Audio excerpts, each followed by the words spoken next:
Hello. Now we are going to look at the idea of percentage error and tolerance. Percentage error is where we compare the error that we have made in a measurement or in some calculation to the true value. So this is like percentage profit or lots of other percentages out of a particular total that we have looked at. So percentage error is comparing the error, so our estimated or our measured value versus the true value of the measurement, and then comparing that to the true value. So the error divided by the true value, and then turn that into a percentage by multiplying by 100/1. That's percentage error. The other way that we can look at something similar to error is tolerance, which is effectively an error in measurement. So what range of values would we accept in a measurement? And it's often given as a plus or minus next to a measurement or a size of something. And it comes from a few different places. The one that we often focus on is in the measurement method that we are using. So if we used a meter stick to do our measurement that only has marks that go in centimeters, then we'd have to judge what the closest centimeter was, what the closest centimeter mark was when we would be measuring with our meter stick. And in practice, we would try and round up when we were halfway up to the next measurement, and we'd round down if we weren't. So it would be plus or minus half of our smallest unit of measurement.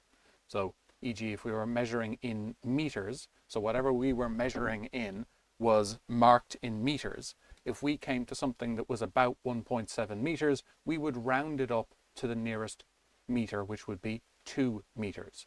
So if it was from 1.5 meters up to about 2.49 meters, we'd round up or down to 2 meters. So we are going plus or minus half of our unit of measurement, half of that meter unit of measurement.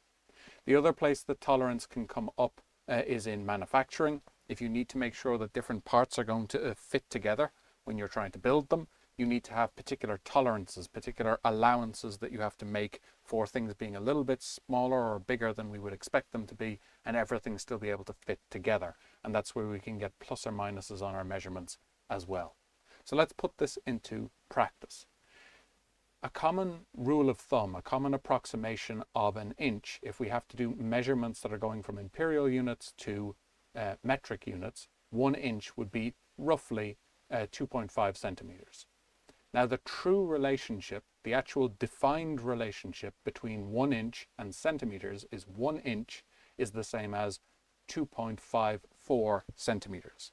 So what's the error in our measurement if we measured 1 inch using our approximation or doing the exact? Well, this is the true definition. This is actually the formal definition of an inch versus centimeters. So this would be the true value of 2.54 centimeters.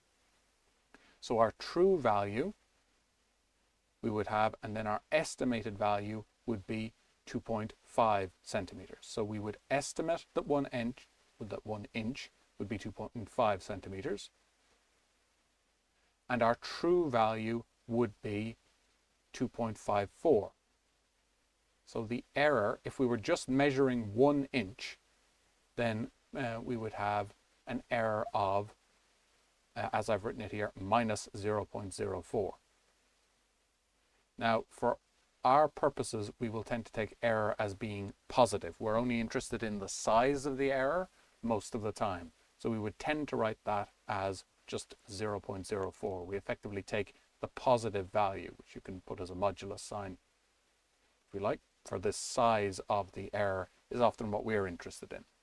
Now, how do we go from knowing our error to knowing our percentage error? Well, this is the error in a 1 inch measurement, and we want to compare it to the true value of 2.54.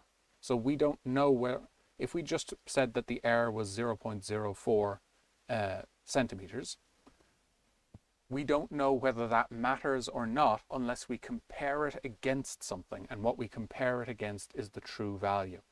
So our error is 0.04, and we're comparing that against the true value of 1 inch, which is 2.54 centimeters, and we want to turn that into a percentage, so we multiply by 100 over 1, and when we put that into our calculator we get 1.57%.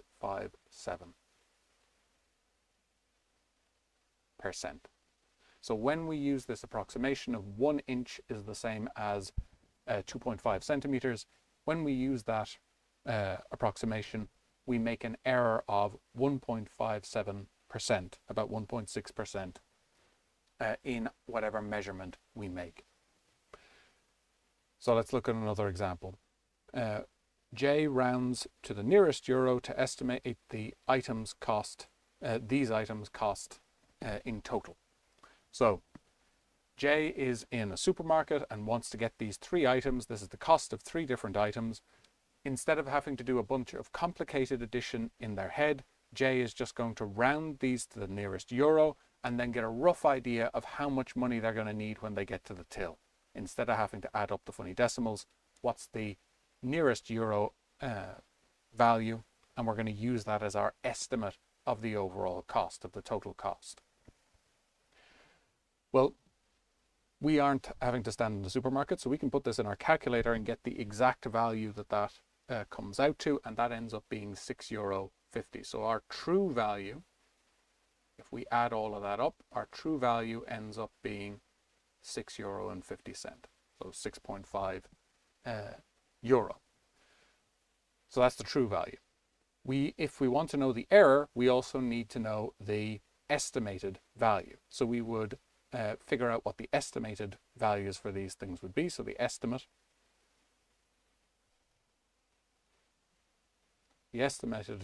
value would be rounding this to the nearest euro. It's just a little bit less than 0.5, so we'd round that down to €2. This is over 0.5, so we would round it up to 1. If it was less than 0.5, we would round it down to 0. But it's closer to €1 than €0. And then this is 3.29, so that would round down to €3. So when we add up our estimated values, we would get an estimate of €6. So that means our error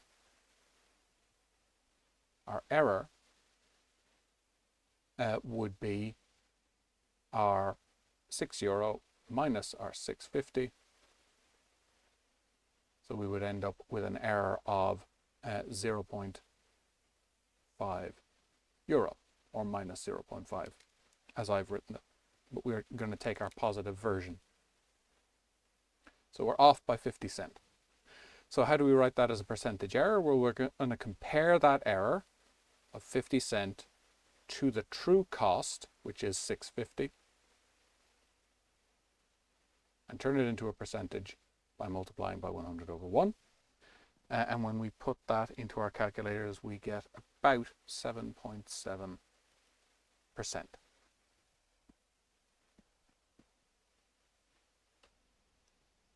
Now if we take a measurement of the size of a pencil and we measure it to be 7 centimeters long to the nearest centimeter.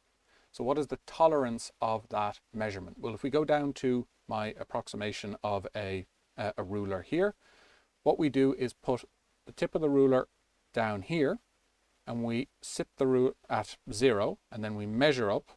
We know how to use a ruler, and to the nearest centimeter we got 7 centimeters. So this is the closest we have to the true value of the true length of the pencil.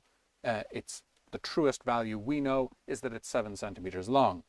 But in terms of our tolerance, what would we have measured as 7 centimeters if we were going to round to the nearest centimeter?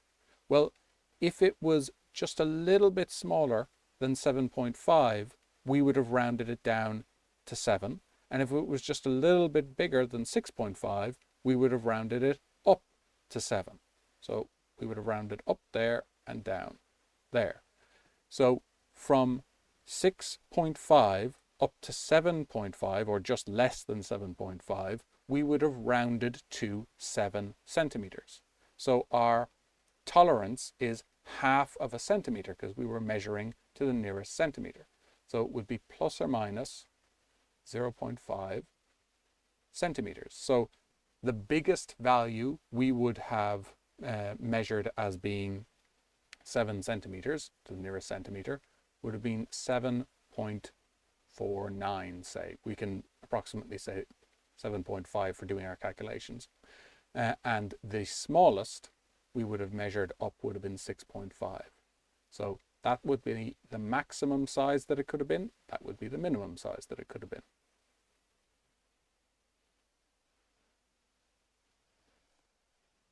So what would be the maximum error?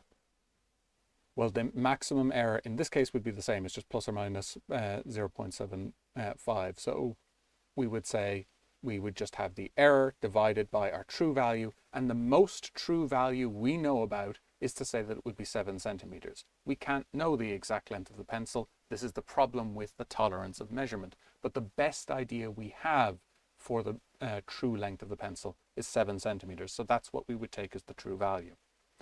So our percentage error is just going to be our difference. So I'm going to take 7.5 minus what we'll take as our true, which is 7, all over our best estimate of our true value, which would be 7 times 100 all over 1. And when we put that, so 0.5 all over 7 times 100 over 1, when we put that into our calculators, we get 7.14% approximately. Now we can, if we continue this idea of measurement, we can run into a slightly more complicated problem, because if we had something like the area of a square room, and we had a tolerance in our measurement here, so plus or minus 0.1 meters would be our tolerance. We could be up by 0.1 meters and round down to 3 meters, or we could be down by that amount. So that's our tolerance there. Each one of those lengths could have been at the biggest value. They could have been up to 3.1 meters, or they could have been down at their smallest possible value, which would have been 2.9 meters. And that would have a big effect on the area, because both of them are being changed by that amount. So we would say the true value of the area, the best estimate of the true value of the area would be length by width would be 3 by 3. I should write that down. It's a square room, so the length squared, or the length by the width. So you'd have 3 squared would be 9 meters squared, is our best idea of the true area of the room. What would be the smallest area that we could have? Well, our tolerance is plus or minus 0.1 meters. So if we had measured 2.9 meters for both of our lengths of our room, then we would have put that down as rounding to 3 meters. Or that would have been the smallest possible value we would have measured that way.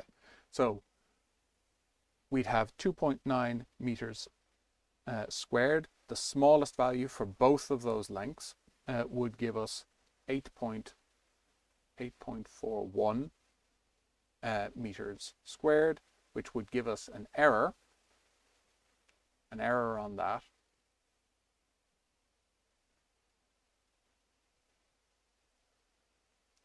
min area would be 8.41 minus 9 would be 0.59. What about our maximum area? What's the biggest size that our walls could have been? Well, they could have been 3.1. So that would mean our area would be 3.1 squared. Sorry, area maximum. 3.1 to be squared, which is 9.61. So the error in that would be 0.61, which is a bigger error. So the maximum percentage error would be 0.61 divided by our best estimate of the true area is 9 meters squared. So our best estimate of the maximum error would be 6.8%. And that is what we need for now.